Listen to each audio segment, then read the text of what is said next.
Alright, so today we have the UX09 Saber. As you can see, it's a bigger packaging than a standard starter because the standard starter will actually not have this part. It will be completely gone. But this is different because this has the whole launcher, which is basically the sword launcher from Burst, making a comeback.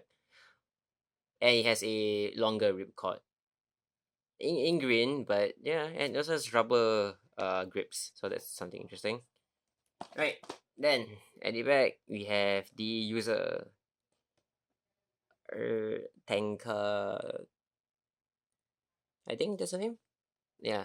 Anyways, the parts that you get for this bay is Samurai Saber, 270 level, the whole entire description here. So yeah, let's get right to it. Alright, so everything here is out. And of course, we have instructions. But something interesting about this release compared to the rest is that the other starters or whatsoever is that usually you have your code over here, but it's not here. Where will it be? It's actually in your instructions. So yeah, you can try to scan that. Like I already scanned it. So yeah, this instruction and your skill out guide, which I'll have a look into.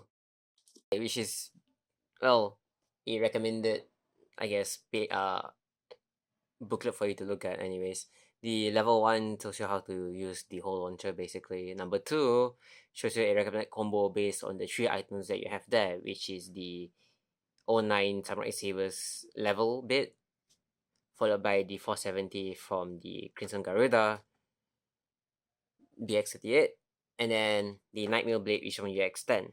So the UX10, the customized set U, which is actually quite expensive. So to actually even get that combo is actually quite hard. But yeah, and this here has been really revealed. This is Impact Drake, which is a rubber version of Cobalt Drake slash Cobalt Dragoon, but it's definitely more akin towards Cobalt Drake since it's right spin. Anyways, back to the topic at hand. We have the parts over there, our launcher, and our grips. So let me just get through the launcher first. So the whole launcher, when you take it out of the packaging, it comes like this, no grips whatsoever, quite on its own. And yeah, quite an interesting shape actually. So usually people, when they use winder launcher, they're using it the hammer style, which is this way. But because of this being a whole launcher, so it's straight up like how you would done for string launchers, since there's two orientation. This would be your second orientation basically. And then the longer winder, which sticks out at the bottom. If you were to use a normal winder, to compare it right now, there's actually a significant length difference. So yeah, and if you're counting from the start here together. So yeah, it's actually a tad bit longer, which will increase the gears moving in the launcher anyway. Right, moving on, we have grips. These are rubber actually compared to the plastic ones, and we have 4 pieces. So the first piece goes here. At the bottom it has the Beyblade X logo there. If my camera would focus, come on, come on. There we go. See, Beyblade X logo there, the shiny. Then this will be the back. No, wait, this is the front of it. So sorry. So I'm holding it. It'll be like this. I prefer the other way around, frankly, but yeah. And this will be the back piece of the launcher. So this is how you're supposed to hold it. Then essentially you can still fit your bay pass on it. Yes, most nearly every item, nearly every launcher is compatible with the bay pass. As you can see, fits the bay pass just nice. However, they do give you an extra grip, so you're probably wondering, what am I supposed to do with this piece? Well, you can actually remove the front piece of it, front piece of the launcher. Hold on, camera focusing. and then essentially replace it with this grip, which makes it have a trigger kind of hole, so you can comfortably hold like this. That's it for the grip, so let's move on to the actual highlight, in my opinion, which is the bait itself. Of course, before we start with any putting the combo together or whatsoever, have to look at the weight. So turn on, take our samurai saber blade, which is actually a bit rattly because of the wings that it has. Yep, the metal wing that sticks out. Right. See it? 36.25 to 24. Wow, hold on. And to put it back on. Yep, 25. So that's the blade itself. It's nothing really new for the ratchet. Is the 260, just 270 now, a little bit taller, and it still has the blocky proportions. So it's a bit of a problem still, in my opinion. Right. After that, we have something completely new too. The level bit. As you can see, the bit is a 16 gear ratio bit. So it's actually on the it moves quite fast actually on the streamline, but it also wears down quite easily. You can see the ridges over here, followed by the middle, and then near the middle, and then actually the middle. Those three are the three different levels of how this bait would behave with this bit on. Which, frankly, might really affect it. Not really. Sometimes it behaves funnily, in my opinion. But yeah, let's move on. Oh, one thing to add on for the 270 is that, two ratchets mainly, no matter which orientation you put, is the same. So that's that. Then we have the full combo here, 270 level. The special feature for this bay is that it has the wings here that will protrude out when it spins. Right, let's get on to test launching. And since the test launching, I think maybe I should try using the whole launcher.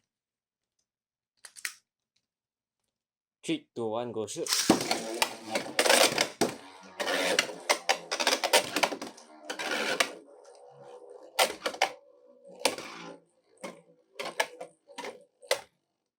And it has a bit more of a passive mode.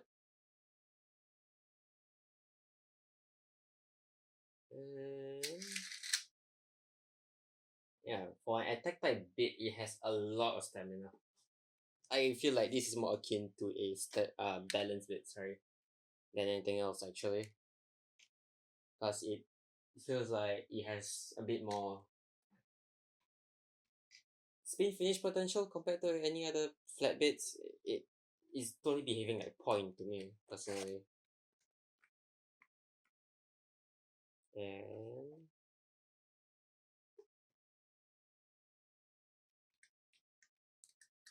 anytime now. And now it's using the center point of the bit to keep spinning.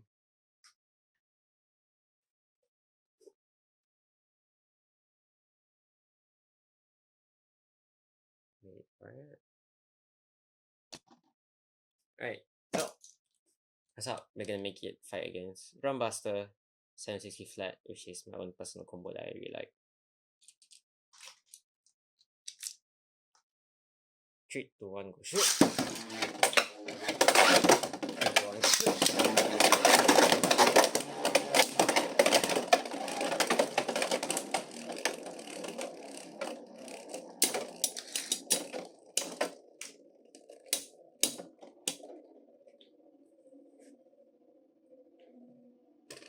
Spin finish!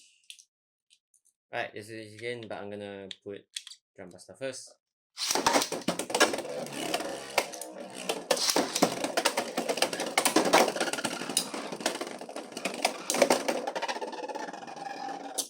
Spin finish. Okay, maybe you should do something a bit more passive. The wizard rod. 960 ball.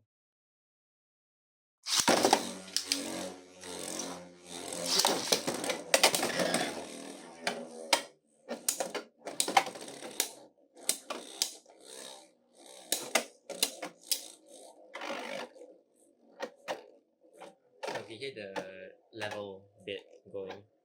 It's a nice string to it actually.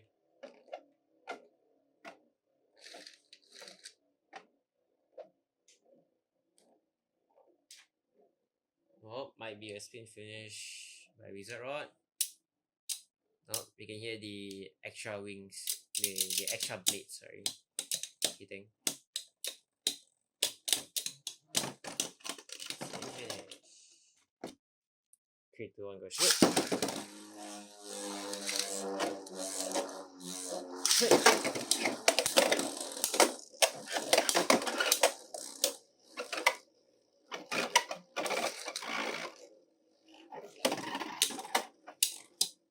Yeah, it's not bad, but it feels like the level bit is lacking a bit more.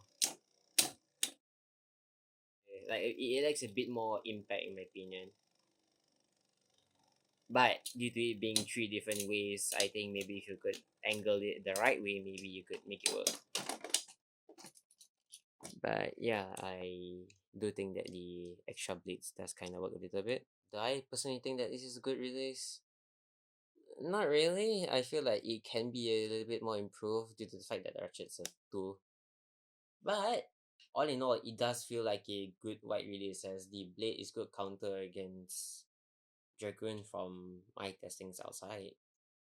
And of course, the level bit being quite a unpredictable bit, it can be a bit. I just say the word bit 3 times in a row. It can be a little too aggressive at times or a little too passive, frankly, but it is a bit that's more akin of a balance type and attack type personally, as my usage of it, it doesn't really have much win compared to, like, let's say, point or other combos that are a bit more preferred. And I won't personally run Saber as it's a Pacific counter only to Dragon Elevate in my opinion. For now, unless it has other ways that it can, you know, actually win against certain ways. And the shape of it, it has like a bit of an upper shape, but it's not really there, so it doesn't really influence it much actually.